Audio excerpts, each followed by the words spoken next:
नमस्ते मित्रों, कैसे हैं। मुझे पूरी उम्मीद है आप आनंदमय होंगे। आज मैं इस खूबसूरत सा पार्क आप देख पा रहे होंगे मित्रों, बेंगलोर के अयप्पा पार्क है। इस खूबसूरती के नज़ारा दिखाते हुए हम आज एक गंभीर विषय पर बात करने जा रहे हैं। हाँ मित्रों, वह गंभीर विषय कुछ और नहीं बल्कि हमारे चैनल के ही विजन से मेल खाता हुआ मोटापा है, ओवरवेट है। ये दोनों शब्द मित्रों बहुत ही पुराना हो गया है और हम में से अधिकतर इस वर्ड को सुनते हुए ओबेसिटी एंड ओवरवेट सुनते ही इरिटेट हो जा रहे होंगे, क्योंकि अगर आपका उम्र 35 से ज़्यादा होगा तो निश्चित आप कभी न कभी इससे पीड़ित हुए होंगे। तो आज इसी अहम मुद्दे पर हम बात करेंगे कि आखिर मोटापा या हमारा अधिक वजन क्यों होता है, उसके मूल कारणों पर बात करेंगे, ताकि आप उन मूल कारणों को बेहतर से समझकर उस पर स्वयं काम कर सकें। और अगर आप मानते हैं कि मोटापा या ओवरवेट कई बीमारियों का कारण बन सकता है, यह एक सिम्टम है, तो आप स्वयं इस पर कार्य भी कर सकते हैं। तो हमारा काम आपको सजग करना है, निर्णय लेना आपका कार्य है मित्रों। तो मोटापा जैसा कि हम देख पा रहे हैं, यह अलग अलग जेंडर में अलग अलग तरह से होता है मित्रों। तो सबसे पहले मैं पुरुषों की मोटापा की बात कर लूं, तो आप मोटे पुरुषों को देख पा रहे होंगे कि उनका जो मोटापा होता है, चर्बी का संग्रह जो होता है, यहाँ चेस्ट से लेकर नीचे कमर तक के भाग में, यानी कि वो तोंद जो बोलते हैं, तोंद निकल जाता है।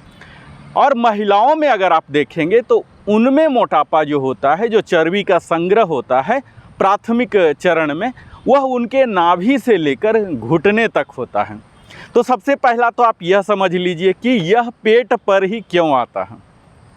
तो मित्रों यह जान लीजिए कि अगर हम किसी अनजान से शहर में गए हैं और हमें रहने का कोई आश्रय नहीं है, तो हम ऐसा ही जगह ढूंढेंगे, स्पेशली पब्लिक प्लेस, जहाँ की किसी भी तरह के पुलिस का, म्यूनसिपैलिटी के लोगों का हमें डिस्टर्ब करने ना आए और अधिक से अधिक समय तक रह जाएं।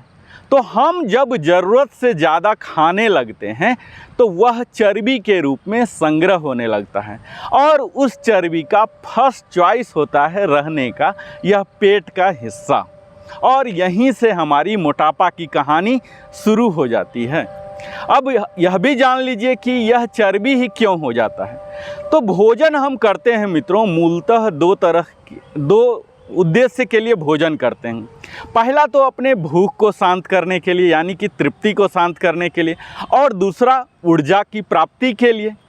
तो जब यही अधिक होने लगता है, यानी कि हमारी ज़रूरतों से ज़्यादा होने लगती है, यानी कि हम उन ऊर्जा का क्षय नहीं कर पाते हैं, इस्तेमाल नहीं कर पाते हैं, तो वह जो आहार हमने लिया वह संग्रह होने लगता है, और यह संग्रह होता है हमारे फैट के रूप में, चर्बी के रूप में, और यही फिर आगे चलकर ओवरवेट भी कराता है।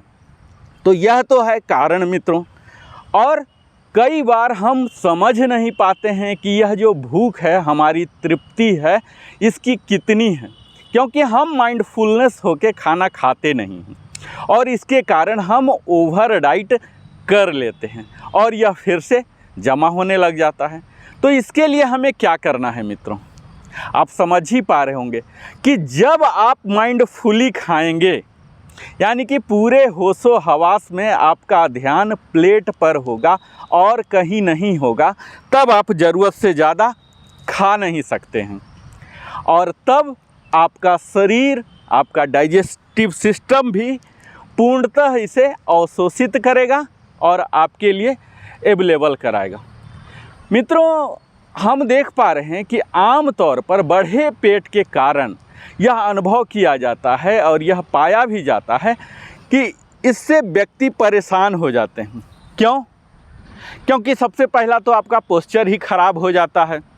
आप अधिक कैलोरी के खाना ले रहे हैं। अब कई लोग हैं, उन्हें यह समझ में ही नहीं आता कि हम जो खा रहे हैं उसमें कितना कैलोरी है, उसमें न्यूट्रिशनल वैल्यू है या नहीं है, बस खाए ही जा रहे हैं। तो मैं खाने के बारे में विस्तार से बात करूं उससे पहले यही बता दूं कि जैसा कि हमने बात किया कि हमारे भोज्य पदार्थ मुख्यतः दो उद्देश्य को पूर्ति करते हैं। पहला तो ये कर ही रहे हैं, हमारे भूख को शांत कर रहे हैं, और दूसरा ऊर्जा दे रहे हैं। अब अगर देख लें तो दो तरह के ये फूड होते हैं।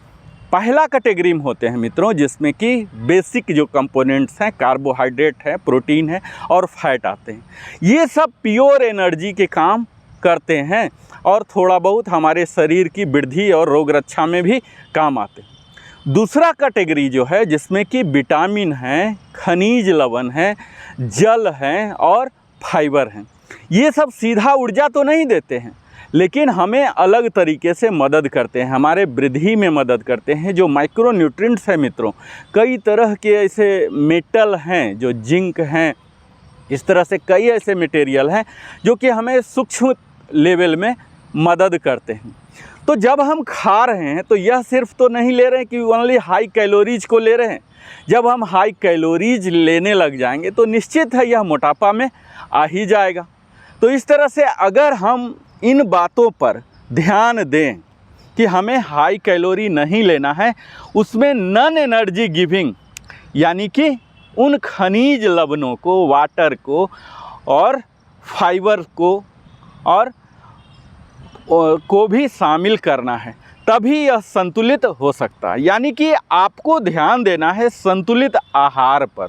अगर आप संतुलित आहार पर ध्यान देंगे तो कभी आपको मोटापा आ नहीं सकता। इसके साथ अगर आप स्टैग्नेटेड लाइफ बिता रहे हैं, बिल्कुल असक्रिय हैं, तो आप सक्रियता बढ़ाइए, व्यायाम शुरू कीजिए, योग शुरू कीजिए, तो अपने आप आपको मोटापा घटने लगेगा।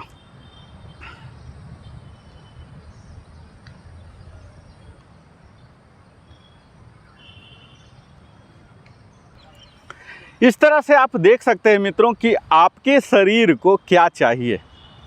आपके शरीर को एक छरहरा बदन चाहिए। तो छरहरा बदन चाहिए तो आपको संतुलित आहार लेना पड़ेगा, बैलेंस डाइट आना पड़ेगा, जहाँ की आपके ज़रूरत के मुताबिक उसे डिजाइन करना पड़ेगा।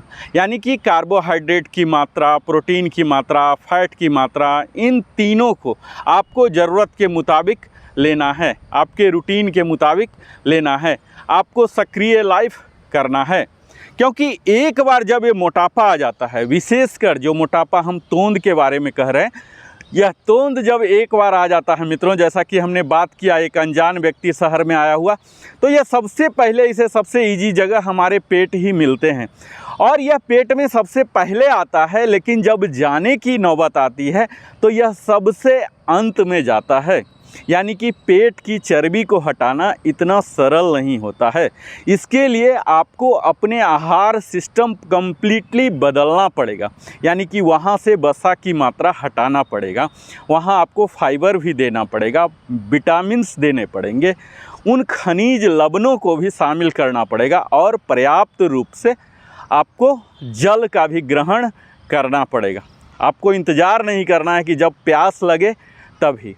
तो मुझे पूरी उम्मीद है आप इस अयप्पा पार्क में आज हमारे साथ आनंदित होते हुए अपने आप को संकल्पित कर रहे होंगे कि मोटापा का खुद आकलन करें कि मेरे मोटापा का क्या कारण है।